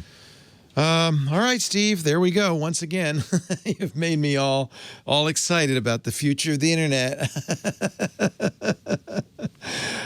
This one's not going to get fixed, period. No, it's not. These are embedded it's devices. It's everywhere. It's too widespread. It's in our printers and in our light bulbs. Wow. Now, you mentioned using a VPN to connect your IoT devices. Well, no, that was just CERT saying. That's a good idea either. Yeah, that's right. Put your light bulb on a VPN. That'll work. No. All right. Oh, how depressing is this? What could you do? What would the mitigation be, since we don't know which of our many, many, many devices with embedded TCP stacks are vulnerable? The only practical thing you could do would be to create a purpose-specific filter like in a router. So if your router would have to be trained about never accepting fragmented UDP. There have been other UDP fragmentation attacks, and there you could argue that there isn't a good reason for UDP to be fragmented nearly as much as it once was. So you could just say drop any UDP packet with the frag bit set in its header. And so that would immediately protect you from some of these vulnerabilities. And so you could go through and carefully develop. And I imagine that some of the big IDS vendor guys are probably going to do that. They're going to add filters to protect their clients' internal networks from anybody sending this stuff from the outside. But as the device just raw plugged into the internet, I don't think there's any way to, it's just not going to get its firmware updated. God, that's so depressing. That's so depressing. Well, thank you, Steve, for cheering me up anyway. What are you going to do? It's good. I mean, we got to know this stuff, right? That's why the disclosure happens. Forewarned. Yeah. Steve Gibson's at grc.com. That's where you'll find him and this show and 16 kilobit versions of the audio, which is wild. I don't know who's downloading those. Do people download those every week? Yeah. Have you checked? They do. Yeah? Wow. Yeah. Somebody wants them. They sound like Thomas Edison on his cylinder, his first recorder. But they're there. You can understand them. You can also get 64 kilobit audio, which sounds normal. You can also get, and this is maybe the most valuable version, well, as normal as we get, you can also get a beautifully crafted transcript by Elaine Ferris, so you can read along as you listen. We have audio and video at our site, twit.tv/SN. By the way, when you're at grc.com getting all that stuff, read all the other things there. That's fun.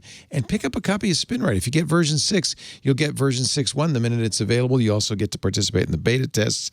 And you can already see Steve's like NASA. All that research spins off into useful products. It just spins off. So you'll be part of the spin-off. Just go to grc.com, pick up SpinRite, and then you can spin off. Our site is twit.tv/SN. It's also on YouTube. Best thing to do, subscribe in your favorite podcast application. You'll get it automatically. Overcast, Pocket Cast, Stitcher, Slacker, Podcast Republic. I can go on and on. You know what I'm talking about. Find the show, subscribe. You'll get it every week the minute it's available. We do this show every Tuesday, 1:30 Pacific, 4:30 Eastern, 20:30 UTC. Watch it live as we produce it, twit.tv/live or listen live. And you can also chat if you're listening live at irc.twit.tv. After the fact, our Twit community is open, as is Steve's forums. Steve's forums are at grc.com. Ours is at twit.community. Thank you, Steve. Have a great week, and we'll see you next week on Security Now. Righto. Hey folks, I am Micah Sargent, co-host of Tech News Weekly right here on the TWiT network. Yes, Tech News Weekly is a show we do every week, Jason Howell and myself, where we talk to people who are making and a break in the tech news. That's right, it's journalists, it's inventors, it's app makers, it's everybody who's bringing the tech news in a given week. It's all the stuff you want to know about in bite-sized chunks in a fantastic package. So be sure to subscribe. It's twit.tv/TNW. Security.